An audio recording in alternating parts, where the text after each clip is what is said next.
Tuesday night saw the long-awaited premiere of Green Days by the River at the National Academy for the Performing Arts. Set in 1952 Mayaro, the film is created from the novel of the same name by author Michael Anthony.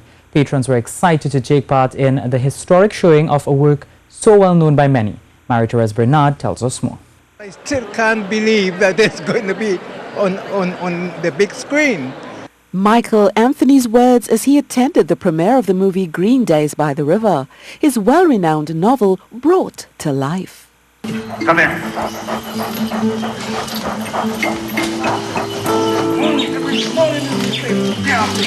Ain't he the man who Rosalie did show the place when all of them just moved up here last month? Rosalie? That's my room. The excitement was palpable as the readers of the book came to view the film, which was 3 years in the making.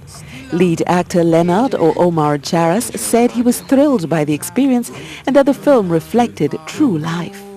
A little overwhelming, but also it's very exciting because something I always pursued and wanted to do.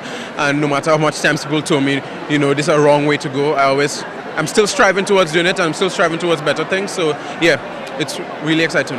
Well, especially teenagers, it applies to it so much in terms of like the girlfriends and boyfriends and how you slime with your friends on the block and things like that. It does a real apply, yeah. Nadia Kanthai said playing the part of Rosalie, her favorite character in a book which affected her young life, was sensational. This was a book that I read when I was actually 11 years old. I had just written essay and my mom was a literature student, so she did like all these local literature books. She bought all of them for me, and a lot were Michael Anthony's books. And I read Green Days, and that was honestly, to this day, it's still one of my favorites. 19-year-old Vanessa Bartholomew, or Joan, the other part of the love triangle in the book, said she certainly learned life lessons from the film. And I think the film, you know, really taught me, like, you know, to choose wisely and don't put yourself in a big love triangle and whatnot. But also, you know, it really it showed like the different challenges that you go through in life, and you know how hard it is. People think it's really easy when you're a teenager and you have life easy, but you face a lot of different things coming in to a young adult. Green Days by the River is part of the 12th annual Trinidad and Tobago Film Festival and guaranteed to touch the heart of many Trinbagonians who read the novel at school or for fun.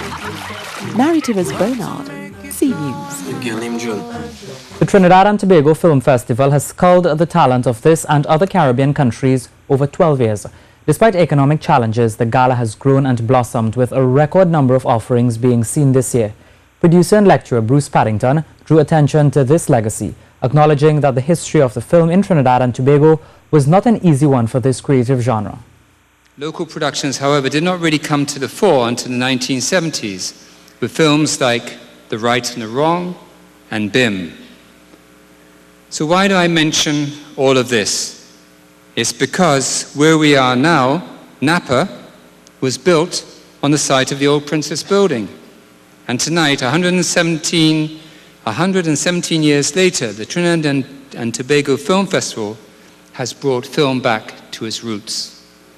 He noted the film festival itself is rich fodder for the productive works of playwrights, producers, actors, and others in the film industry.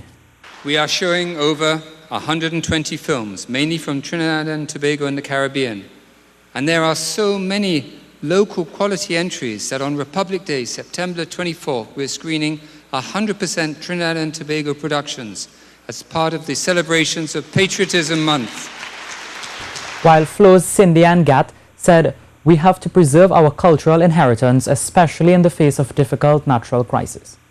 Given what has happened this year for the hurricane season, we must support what belongs to us, build together. Stories are being written now that will be told on film later. While we celebrate and admire the creative value that we have, the film festival is also an opportunity to demonstrate that a cultural industry can be sustained. She said she hopes other businesses will come on board with support for the work of the film industry. Ms. Gatt and Mr. Paddington insisted that the time is right for investment in the inspirational specimens from artists from the region and our nation, despite the challenges we face today.